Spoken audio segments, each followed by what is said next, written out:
বাজারে শীতের সবজির সরবরাহ বাড়লেও দাম তেমন কমেনি। সেই সাথে তেলের নতুন দাম ঘোষণার পরও বাজারে তেলের সরবরাহ কম। নিত্যপণ্যের দামের চাপ সামলাতে হিমশিম খাচ্ছে সাধারণ মানুষ। এমন কোনো নিত্যপণ্য নেই যার দামে স্বস্তি আছে। শীতের সবজির সরবরাহ থাকলেও দাম তেমন কমেনি। এদিকে সয়াবিন তেলের নতুন দাম ঘোষণার পরও তেল পাওয়া যাচ্ছে না। এছাড়া আলু, পেঁয়াজ, আদার দাম রয়েছে আগের মতোই।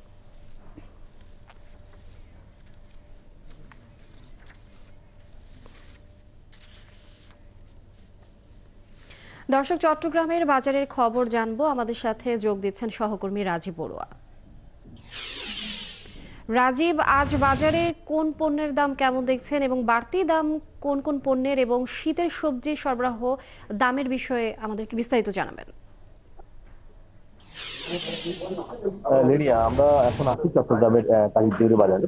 এখানে আমরা দেখছি যে গত সপ্তাহের তুলনায় কিন্তু শীতকালীন যে সবজি রয়েছে সেই সবজির দাম বেশ কমেছে এবং সরবরাহটাও বেশ ভালো।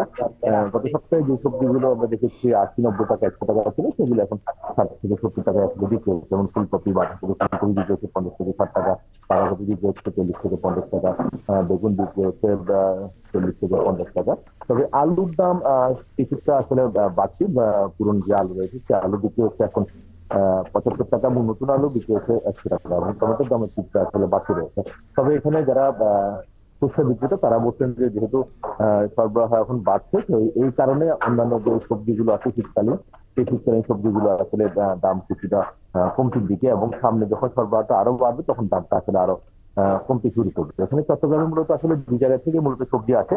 একটি হচ্ছে চট্টগ্রামের যে লোকাল সীতাকুণ্ড, দোহাজারী, সাতকানিয়া এই অঞ্চল থেকে যে সবজিগুলো আসে, তুলনামূলক ভাবে এই সবজিগুলোর দাম যেগুলো যশোর, কুমিল্লা থেকে আসে ওই সবজিগুলোর তুলনায় দাম কিছুটা বেশি। এবং তারা বলছেন যে যেহেতু কুমিল্লা, যশোর থেকে সবজিগুলো আসে একদিন পর, এই কারণে এখানকার যে লোকাল সবজিগুলো আছে এইগুলোর তুলনায় দাম কিছুটা কম পড়ে। তবে শীতকালীন সবজি যেহেতু এখন সরবরাহটা ভালো, আবহাওয়াটা অনুকূলে আছে, ফলে সবকিছু মিলিয়ে এখন সবজির সরবরাহটা ভালো হওয়ার কারণে দাম আসলে কিছুটা কমতির দিকে। আর মাছ বাজারের কথা বলবো, মাছ বাজারে আসলে সামুদ্রিক মাছ এবং মিঠা পানির মাছ গত সপ্তাহে আমরা দেখেছি বেশ বাড়তি ছিল।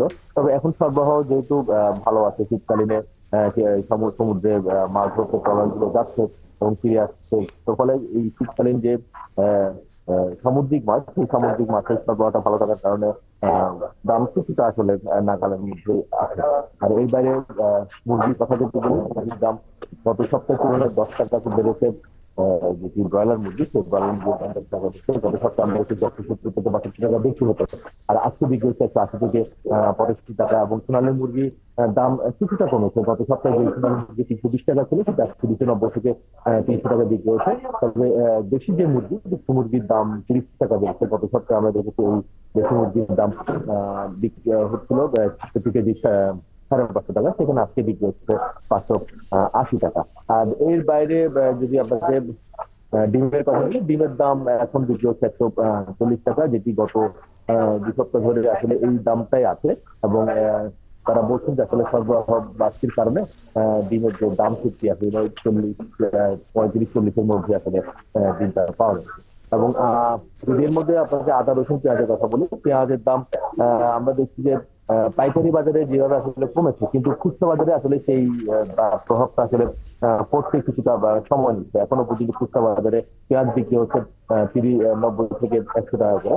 তবে আদা কিছুটা কমেছে, আদা 20 টাকা করে কমেছে খুচরা বাজারে। গত সপ্তাহে যে আদা 180 টাকা ছিল, সেটি আজকে 160 টাকা বিক্রি হচ্ছে। এবং তবে রসুনের দাম আমরা দেখছি গত কয়েক সপ্তাহ ধরে কিন্তু স্থিতিশীল আছে, অর্থাৎ 210 থেকে 215 টাকার মধ্যে বিক্রি হচ্ছে। তবে ভোজ্য তেলের কথা যদি বলি, সয়াবিন তেলের যে সরবরাহ, বিশেষ করে বোতলজাত যে সয়াবিন, সেই সয়াবিন তেল আমরা দেখেছি গত 3 সপ্তাহ ধরে বাজারে সরবরাহটা কম রয়েছে। এবং এখানে যারা বিক্রেতা তারা বলছেন যে তারা যে পরিমাণ আসলে অর্ডার দিচ্ছেন সেই পরিমাণ আসলে তারা সাপ্লাই পাচ্ছেন না। এবং এর মধ্যে আপনি জানেন যে প্রতি লিটার সয়াবিন তেলের দাম প্রায় 8 টাকা বাড়িয়ে দিয়েছে। এবং এই দাম বাড়ানোর পরেও কিন্তু এখানে যে যারা বিক্রেতা তারা বলছেন যে তারা কিন্তু তাদের চাহিদা মতো কিন্তু সেই তেলটি আসলে পাচ্ছেন না।